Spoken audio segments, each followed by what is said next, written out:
Hello everyone, and welcome to another Company Heroes 2 replay cast. My name is ATR, and today we're gonna have ourselves another 2v2. This time around, returning to the road to Kharkov. Our heroes today are going to be Mr. -3CHO, which I'm just gonna call Echo, playing as the British forces in the yellow. And his ally in the blue is going to be SturmTigerAladdin, playing again as the British forces in the aforementioned blue. Their opponent in the red is going to be Mr. Erwin, Hoi Love Erwin, playing as the Ostir or Wehrmacht faction in that red. And in the pink or purple trunks is going to be Mr. CaptainSPrice, playing as another Ostir faction. In, like I said, the pink or purple trunks. So, it's going to be double Brits against a double Ostir. That is going to be interesting to look at. I can only expect there's going to be a lot of emplacements for the British side. Now, we see engagements over here on the left-hand side as we have infantry sections popping into that house. They are going to quickly win against those Pios, but, you know, they can still put up a little bit of a fight. Over on the right-hand side, we hear more engagements going on as we see that Aladdin, SturmTigerAladdin, has sent his infantry section all the way up to the north into that house, trying to deny the territory. We have an MG42 on the field for Love Erwin, set up inside this shack, trying to fend off against that infantry section. Pio squad behind it, getting a flank and getting some shots inside the house. Not really doing that much as far as damage because, well, the infantry are on this side and the Pios are shooting on the wrong side, so it doesn't actually do that much damage. They need to be able to get a little bit of line of sight on them. The enemy is attempting to steal our sector. Second infantry section moving up and getting essentially a flank going here on that MG42. MG42 gets relieved there by a Grand Squad and is forced to retreat, manages to make it out of there, and the infantry sections take a lot of damage, down to 2 men, both of them, and are forced to retreat for Aladdin. Now, on the field, we do see that CaptainSPrice has got himself 2 snipers to open up with. Let's go ahead and put those in a hotkey there, just make sure we can always keep an eye on them. No kills, well, 1 kill so far on one of them, but that's about it. And on the left-hand side, it looks like Echo has managed to control the territory, getting himself a universal carrier and retreating his infantry section, as it took some damage and is now down to 2 men. So, while things cool down, this, I do not believe this is from the tournament, the Clan Clash. This is just a random teams, I believe, type of match. I found it there on CoH2.org and it looked interesting enough, so we're gonna give it a cast. So yeah, we see the Brits backing off for now. Looks like Aladdin took quite a beating there with his infantry sections, manages to get the medical supplies on both of them, having them heal up and reinforce, and at the same time he is getting himself a sniper of his own to be able to combat those German snipers. CaptainSPrice, like we see, has himself those 2 snipers moving out on the field. Currently has him up in the front. Should be able to get some good shots there on the approaching infantry sections. Ooh, that infantry section is just taking a beating, but the sniper does get caught out in the open. Needs to pop itself on the other side of the wall. Be able to take shots. There it goes. Down to 2 men on that infantry section. And it's going to quickly force a retreat. So yeah, double sniper is very powerful against Brits because of their, similar to the Ostir, their 4-man squads, right? Erwin, for his part, went for triple Grens and an MG. Oh, and a mortar now. Yeah, I mean, mortars and all sorts of indirect fire are always good in team games. Of course, the infantry support gun and things of that nature are the ones that reign supreme, but still.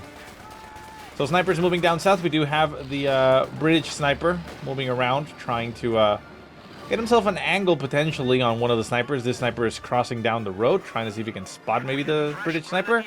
They spot each other. Who takes a shot? Oh, it's going to be the German sniper. Goes up to the face, executes Aladdin's sniper, and then moves his way back. Oh, that is not something you want happening. Oh, that sucks for Aladdin. Well, it's not turning out very well here for the Brits. They are currently forced back to their base. We see that Sprice has basically controlled the entire south now, has the The Pios here capping, the Grants capping. And up in the north, we see the British infantry sections for Aladdin having to retreat as they are running into Grants. And yeah, pretty much all the territory here is being controlled now by the Axis. Need to do something here to turn it around quick. We do have flamethrowers now equipped on the infantry... the Universal Carrier, and a lot of infantry sections pushing forward. Royal Engineers to back them up. So even with the double snipers are... not going to be able to take it down very quickly. However, a double Faust does go off on the Universal Carrier, quickly taking it down. And a brilliant move there by Sprice. Manages to hit retreat and get everything out of there. The snipers are in, like I said, a little bit of a tough spot here as there's just too many infantry. It's like a zombie horde. Even if you shoot them in the head, there's still too many of them and you can't take them out before they get on top of you. More shots continue to fly. The snipers takes additional damage, but none of them die. And we now have 2 infantry sections against a Gren and a Pio squad. Gren squad taking a lot of damage down to 1 man. May actually be killed here on the retreat. Yeah, there it goes. And a nice pickup there for Mr. Echo as he pushes aggressively with all his troops. But, he did suffer as well. He lost that Universal Carrier. We see Sprice building himself another Grand Squad to replace his loss. Erwin has gone to Tier 2, Tech 2, and is getting himself a 222, it looks like. And Aladdin has built himself, well, Tier 1, I suppose, and it's and got himself a an AT gun, the 6-pounder gun. So there it is.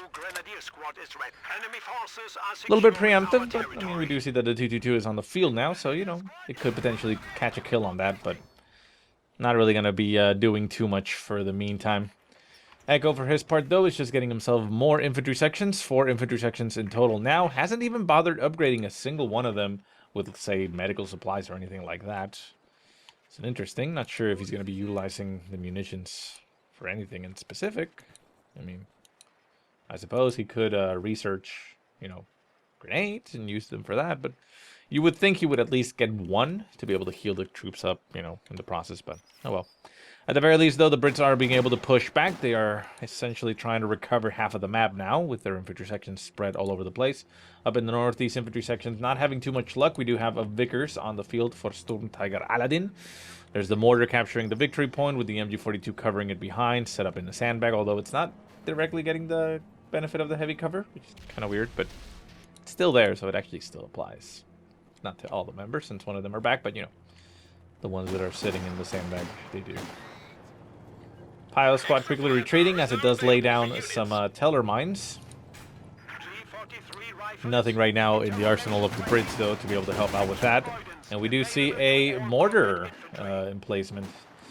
3-inch mortar emplacement going down for Aladdin, so he's going to be taking the SimCity approach, I suppose, and see if he can fortify and push from there. Does have a lot of range, so it's not a bad idea. Infantry sections catching the 222 out here in the open. 222 really not having too much to worry about, as there are just infantry sections, and although their our rifles are strong, they're not anti-tank rifles. They'll be able to withstand. Big stand here by all the infantry of Sprice with the double snipers covering from behind, trying to, stop the onslaught. The blob, essentially, of infantry sections. Oh, massive grenade goes down. Was that a grenade? What was it? Yeah, there it goes. Rifle grenade. Yeah, look at that. Oh, my God. Look at the massacre right there. And Echo loses 2 of its infantry squads in the process because you don't want to blob. I know blobbing is easy. Blobbing is, yay, multiplying your damage because you're just adding everything together, but it can quickly turn around on you like that. Rifle grenades, mines, all sorts of nasty things. There's a little bit less in Company Heroes 2. Before you had the the Goliath and thing like that. But it's still dangerous to blob. If you if you're gonna be massing your infantry together, spread them out a little bit. Make a line and push like that, so that nothing can focus all of them together. But just bunching them all up in cover or right on top of the enemy, yeah, it's gonna result in this. Just stare at that for a little while, soak it in. That's what happens. Blobbing kills Brits.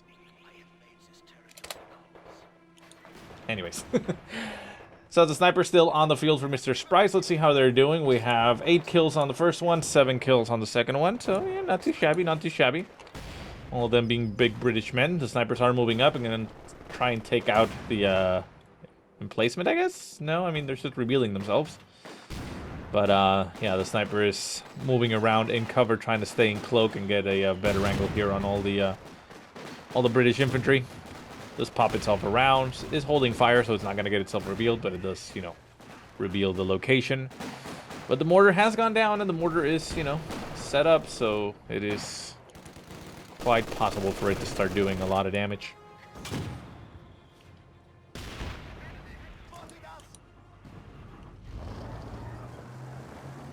For Mr. Echo, we do have the AEC, the IIC, 75mm armored car coming into play. So it looks like Echo instead is going to be going for the, you know, the, I suppose you could say, the mobile offense. I mean, Aladdin, sorry, hasn't actually, you know, selected the Bofors, so I don't know if he is going to be going to Sin City, but he has set up right now the mortar. So, I mean, not the mortar, the mortar. But, you know, we'll see. Mortar is, however, getting bombarded right now pretty accurately, as we do have a sniper hidden behind enemy lines trying to spot for the German mortars. It's working out rather well. I mean, it does, of course, give you that higher degree of accuracy. Second sniper has been moved back in a more defensive position as the things continue to go on. Echo is building himself his own sniper, which I'm not going to bother looking at it, but I think he already lost a sniper, because I saw a little bit a while ago he was building one. Maybe he canceled and it just didn't check, or he got it and it got killed. The team game, though, so those little details don't exactly matter too much. So. MG42 and pack gun set up, you know, holding the line here on the northern approach. Infantry sections pushing forward, getting right through everything, as the MG42 is currently focused on the infantry section up in the north. Has it pinned down in front of it, forces it to retreat down to 2 men, but the MG42 has been flanked. The pack gun is currently backing off as it doesn't want to get itself cleared, and the mortar emplacement is still taking some damage. The Royal Engineers managing to repair it, you know, slightly, but they have themselves taken some damage in the process. Over on the left-hand side, we see the AEC trying to stop the approaching wave of infantry here for Mr. Sprice with his Grens and G43s. Grens do, of course, have Faust, so the armored car will be taking Faust to the face, getting its engine damage, and we see the, what's it called? Tactical movement? Yeah.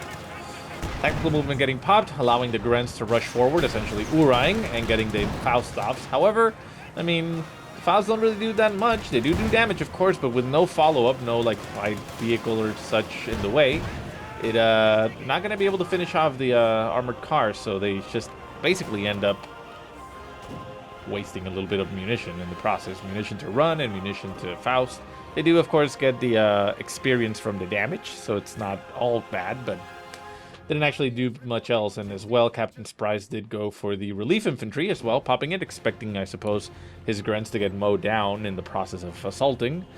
And he is not currently engaging in anything, and he's not going to get any relief infantry called in, so a little bit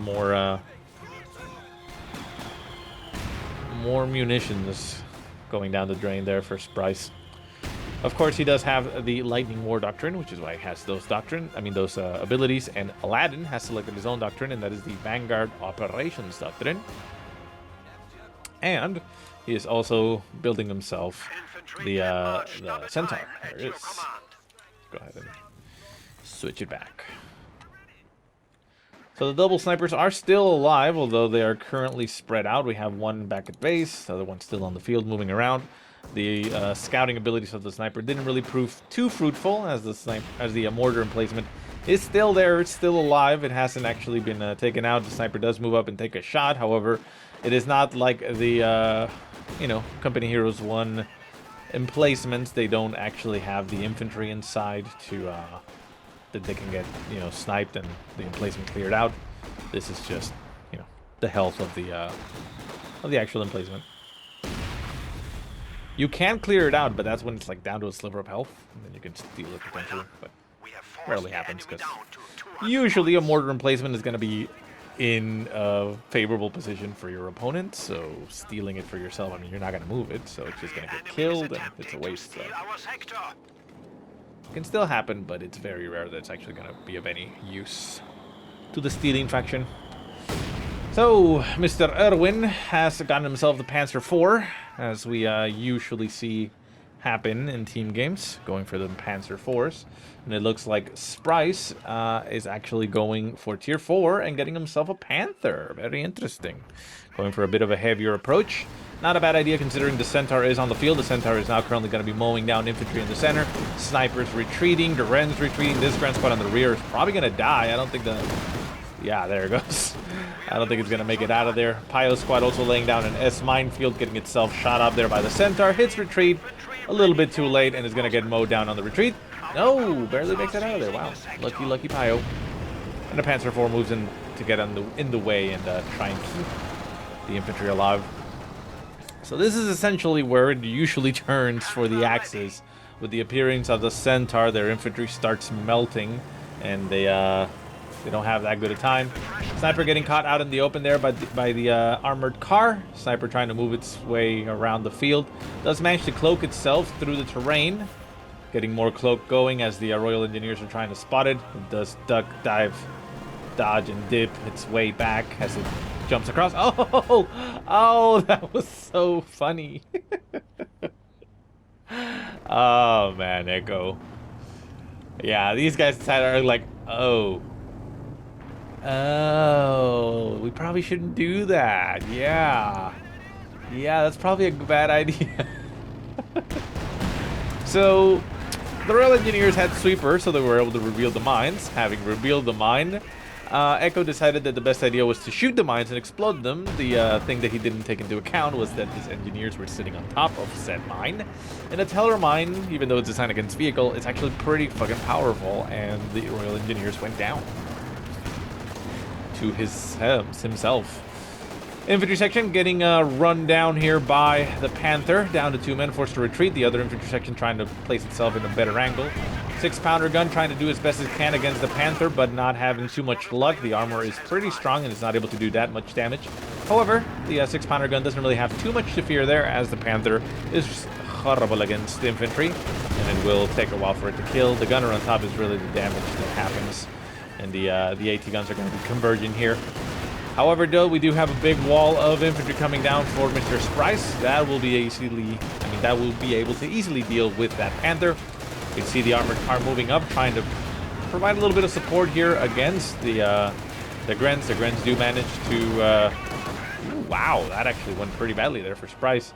They managed to clear out the AT gun, however, with the other AT gun and the Centaur coming, the Ike looking very, very, very deadly, very aggressive, actually goes in and helps out in clearing the Panther, and then all the Grens are forced to retreat as the Centaur is now on top of them, and there's no Panther to defend them, and the Centaur is just having a grand old time, just shooting retreating infantry gleefully without any opposition.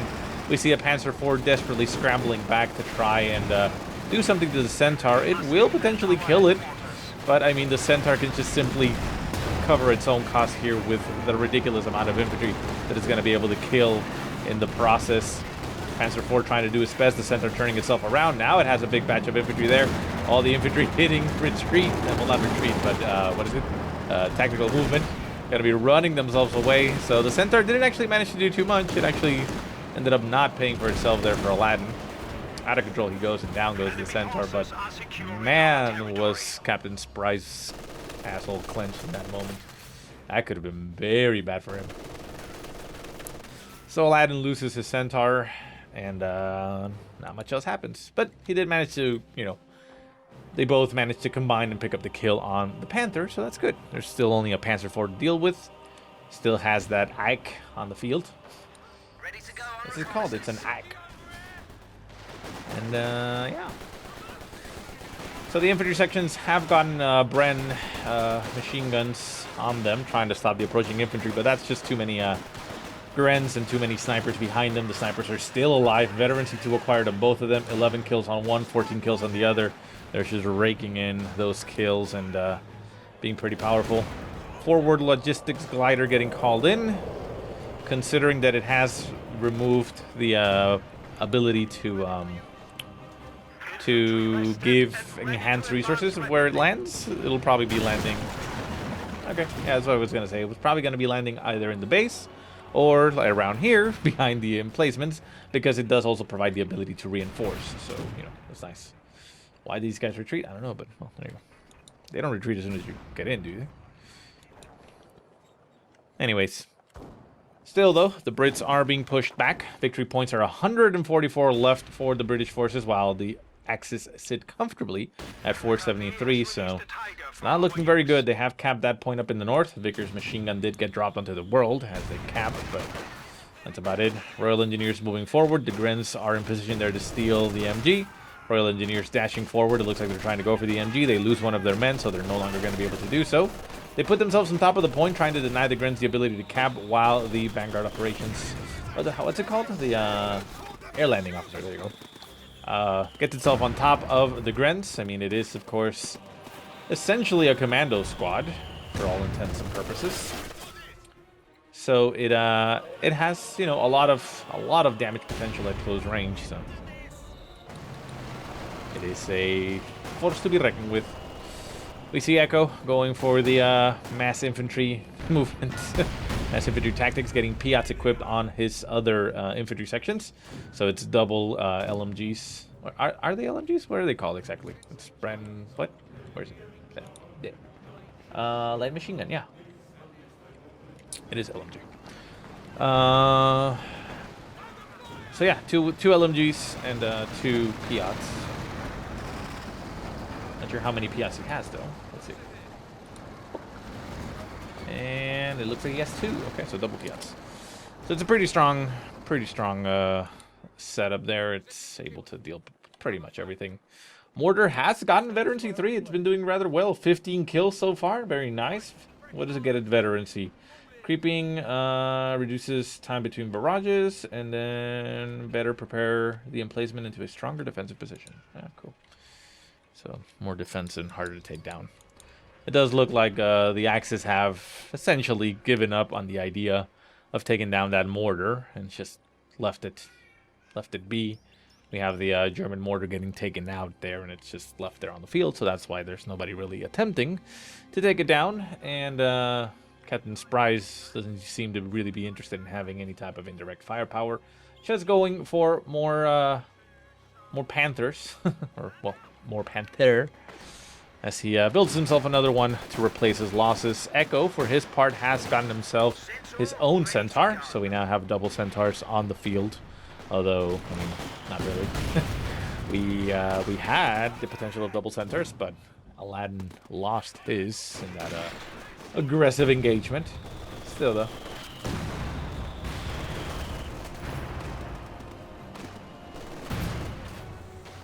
So center map, we see the infantry sections trying to push forward. This is... What is that? Is that the air landing officer? I think it is, right? Yeah. And we now have 100 points left for the Allies. However, we do see that the point on the left-hand side has gotten decapped here by Echo. Center point currently in possession for the Axis, and the right-hand side point is currently capped for the Brits. So the points have been stopped at 100, so that's nice there. Still, though, this might be the beginning of, well, not the beginning of the end, but the continuation of the end. It's probably a while, but yeah, could be basically the beginning of the end there for our British allies, as they might not have what it takes to come back here and stop the bleed in time. Right-hand side, we do see the Axis forces pushing forwards. Gren's going to be putting themselves on top of that victory point. Vickers machine gun is trying to hold the line and stop the capping of the point. Manages to get a suppression going. Can it manage to pin it down before they decap the point? There goes another burst. No, well, the snipers are doing their best. They're managing to clear out the Vickers machine gun, and the point does get decapped. So, yeah, I mean, it's not looking too great there for the Allies. 463 points left for the Axis, so that's very good for them. The mortar is, however, in range to cover that victory point, so, you know, something, I suppose. Erwin has gotten himself 2 Panzer IVs now on the field, and we, of course, have we have CaptainSPrice with the Panther, so that is a lot of Axis tanks, a lot of Axis armor. A Centaur by itself is not going to be able to do too much. The Ache is, you know, is there, but it's not really able to do too much against these heavier vehicles. It has a good gun, but, you know, it's more designed against the vehicles, armored cars, and medium tanks rather than heavier tanks like the Panther. And Aladdin doesn't really have anything. He has a lot of infantry. Well, actually, not even that a lot of infantry. He has 80 guns. But the sheer amount of infantry here for Echo seems to allow him to just simply push forward and capture territories. The Centaur, quite a bit of trouble here, although it doesn't look like Sprice or Erwin have noticed the situation, but it ran itself into the Teller mine here in the road, managing to blow its engine. The engine is heavily damaged, and it's currently crawling its way back out of the field, trying to keep itself alive. Air landing officer catching the Grens as they push forward. The Grens getting themselves right on top of the mortar. Rifle grenade does go off on the AT gun, doing a little bit of damage there. Health damage to the AT gun crew, but not killing any of them. And it looks like the infantry section up in the north manages to recover that Vickers MG. And everybody is forced to retreat. Aladdin does call in the Crocodile, which is essentially what he was waiting for. It's a very strong, of course, very strong unit, but with 2 Panzer IVs and a Panther on the field, does not seem to me like it's going to be able to do a lot. Not by itself, not like we've seen it in, you know, games past where it just simply mows into the field and kills everything along its path, destroys all vehicles, and kills all infantry. You know, it's still a threat, still something to worry about, but I feel it's not going to have as big of impact as it can. However, it can potentially pick up kills here on the snipers. Shot does fly from the Crocodile, trying to hit a sniper, but doesn't manage to do too much. However, the Pio spot over here on the victory point gets itself incinerated very quickly by the Crocodile, getting itself a nice little kill before everything goes out.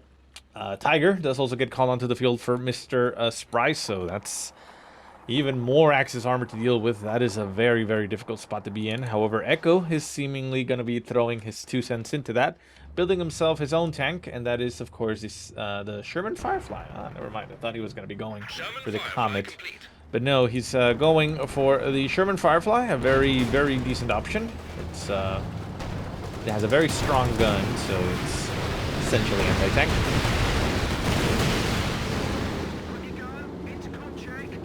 Rocket Strafe getting called in here, strafing support from the Aladdin's Vanguard operations.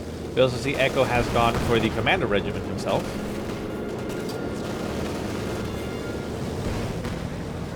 And the planes do a little bit of a drive-by strafe, doing some damage, but not too much.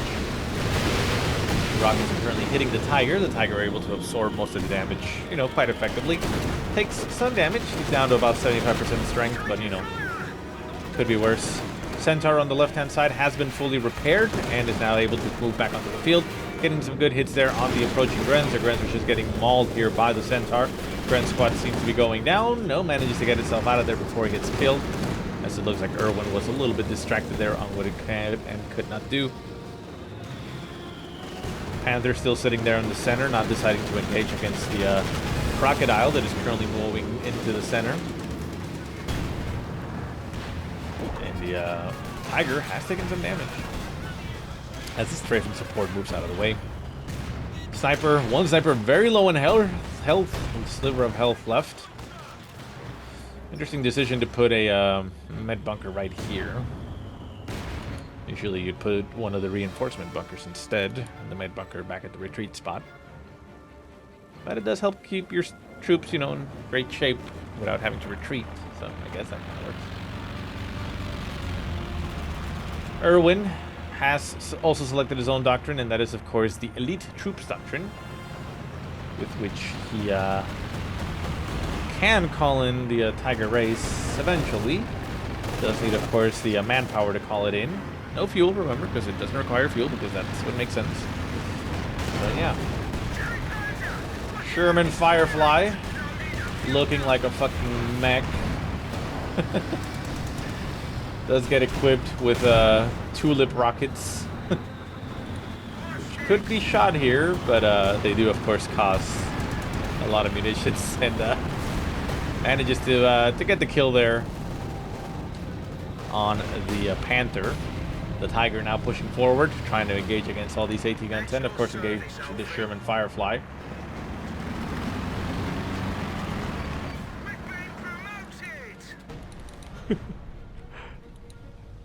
I haven't seen that being used just yet, so it's kind of funny to look at. I mean, that Firefly looks badass. I mean, just look at that. Anyways, so yeah, the Panther went in aggressively. Not exactly sure what it was trying to accomplish. Got itself killed. We do still have the Crocodile on the field. The Crocodile did take quite a beating, so maybe it was trying to go and finish off the Crocodile. Crocodile is currently at about half health, but the Royal Engineers of both sides are going to do their best to repair it. Over on the left-hand side, the Ike is still alive. Hasn't really done too much. Has 3 kills in total and not even any smidgen of veterancy. But the Centaur is also around, so it's probably the one that hijacks all the glory.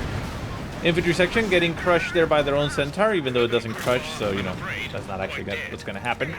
Tiger does manage to get a crew shot going on the Centaur. The Centaur is now going to be taking some damage here to the Tiger. However, it should be able to make it out of there alive without much of an issue, as it is, of course, a heavier tank. We see a bombing air supremacy operation getting called in right on top of where the Tiger was, but the Tiger had already moved out of the way and is now exposing his rear armor to the Sherman Firefly. Sherman Firefly is not equipped when it comes to armor to be able to deal with a Tiger. The Ike throwing in its 2 cents there with a couple shots on the Tiger. Going to be managing to do some damage, but it's probably going to get itself killed at this point. And it doesn't look to me like Echo is really too, you know, doesn't really care too much if the Ike goes down. Seems like he kind of wanted to get rid of it at this point. And it does go down as we expected. Go ahead and switch back to the other players as the game keeps switching us over. One of the aircraft crashed somewhere. I don't know where. There, probably? No, that's just the Ike. But the Tiger does manage to make it out of there and stay itself alive, while the 2 Panzer IVs have taken some damage. They're currently taking even more damage as they still sit in the area of effect of the strafing run. And one of the planes went down, but that doesn't mean the other one went away. And we also have Piats equipped on those infantry sections, so the Panzer IVs do need to get the hell out of there, or they're going to get themselves annihilated there. And we see the strafing run still hitting the repairing Pios and forcing the retreat of those.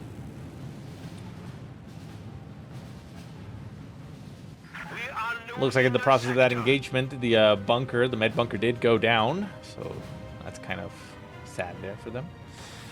We'll see.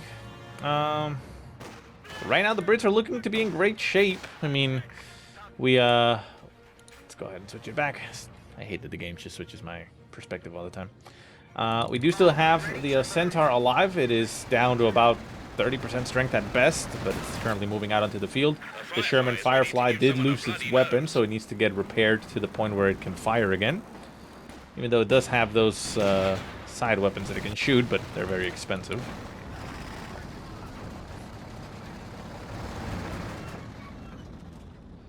And surprisingly, though, we do still have both of the snipers on the field for Mr. Sprice. Both snipers veterancy 3, so they have been doing quite a bit of work. However, they kind of need to be able to close the deal. We see currently 71 points left for the Allies, and they have brought the Axis down to 378. But again, every time they get behind on those victory points, they start bleeding, and they don't have a lot of room to bleed. Oof. Crew shot going off on the double Sherman Firefly, giving a big surprise there to the Tiger. Oh, excellent usage there of the rockets by Mr. Echo, managing to score itself a kill on the Tiger. And now the Panzer IVs are in bad shape. One of them taking massive hits to the front, popping its smoke and keeping itself alive. The second Panzer IV deciding, you know what, I don't really want to go up against those guns. I mean, just look at the size of their guns. They're massive, pendulous guns. I don't really want to go up against that. And they, yeah, they back off. True to McWarrior form, this guy alpha striked the Tiger, and the Tiger goes down for Mr. Sprice. However, Sprice does have himself another Panther, so, you know, He's not completely out of it. Panzer Force have taken a beating, but they're still in the game, so they need to reinforce and move back out there.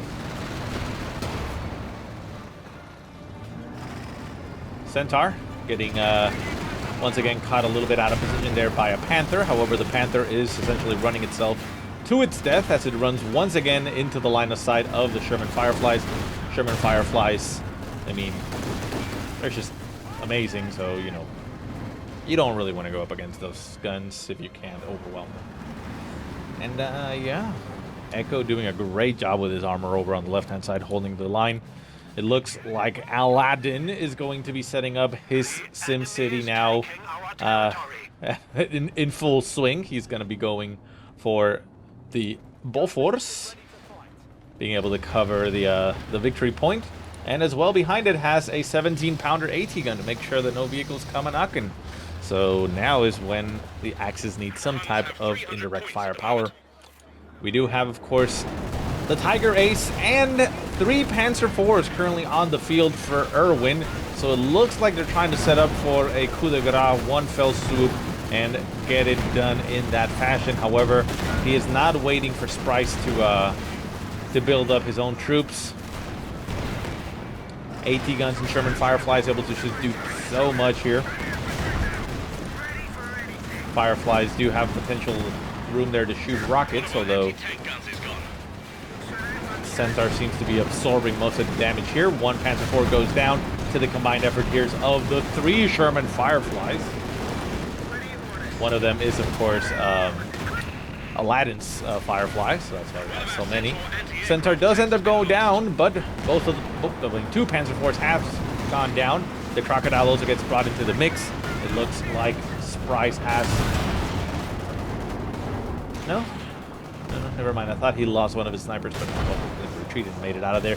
Oh, but the Tiger A's end up going down to the combined efforts of all the Sherman Fireflies. As this guy over here shoots his rockets as well, alpha striking that Tiger Ace, and that is a massive win there for the British forces. Captain Sprice deciding, well, since we no longer have any armored forces, I'm going to go ahead and dump all my manpower into getting myself some pack guns so that these tanks simply don't just roll into our base and destroy us. As he starts building 3 at a time. The Crocodile, of course, utilizing this opportunity to roll into the base and kill everything. Manages to destroy the bunker at the front of the base. Going to be clearing out the cache there at the front. It's getting engaged here by the Panther. The Panther by itself. Crocodile can sit there in front of the Panther and take damage like it's none of its business. It just doesn't really care too much. It will, of course, eventually die, but you know, it doesn't care too much about that. And yeah, I mean, with the sheer amount of Fireflies on the field, I mean, 3, I know they're not that many, I suppose, but 3 is still a lot. Yeah, I mean, the Axis can't really rely on their vehicles now. They lost too many. If they, you know, if they were able to coordinate, and that would have been a better organized assault, it may have gone differently. But now, with the loss of all that armor, it doesn't actually even make sense for the Axis to build any more armor. Probably just focus on the infantry. I mean, the Centaur did get killed.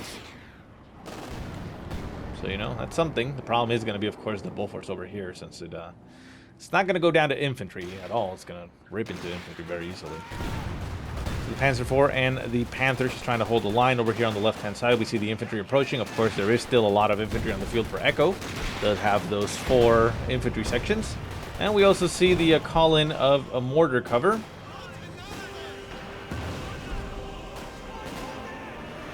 So it's high explosive and white phosphorus shells that land in the zone. Looks, however, that Echo is going to run himself into his own artillery support, which is not the brightest idea. Ends up having to retreat as he is covered in white phosphorus. But he does go for the point and is going to be able to cap it.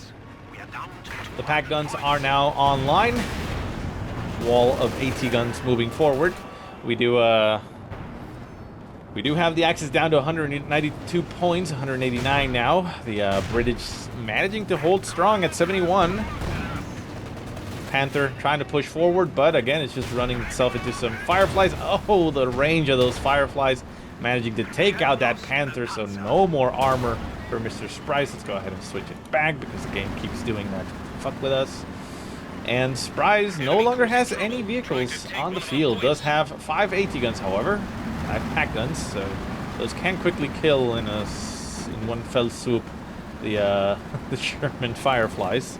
They're not very heavily armored. You can see one just getting a hit there. Oh, that was a very good hit there.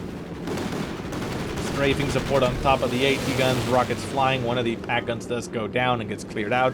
Sniper's also taking some damage, one of them down to a sliver of health. The other one's still alive, still pushing forward. The pack gun's now backing off. The loitering planes are going to be able to strafe still in the area. I think the Brits did it. They managed to hold strong. Oh, those rockets are just brutal against the pack guns. Most of them down to 2. The strafe goes down. More AT guns getting cleared off. And the Crocodile comes in for the kill. Oh, the humanity. Just look at that. The pack guns do turn themselves around and are getting the damage in there. But the turret doesn't even care. It's actually currently focused on the infantry as the flamethrower in the front is just incinerating all the AT guns. The Gren's just sitting there, not being able to do too much. One of the snipers finally went down here on this side. And the other Sherman, the Churchill, not Sherman, the Churchill is moving up. Pack gun gets recovered a little bit there by one of the Gren squads. Might not even make it out of there though. The second sniper, or remaining sniper for Sprice, moves forward, decides, you know, I don't actually want to die. I'm going to retreat. Threatening a capture point. And the power of the British late game makes itself known with its heavy cavalry. AT guns getting focused right now by the Piats. They're all going to be destroyed. As Sprice lost all of them. Did not even manage to retreat with a single one. Love Erwin. Not really contributing too much at this point in the game. Sprice and Erwin throw in the towel at this stage.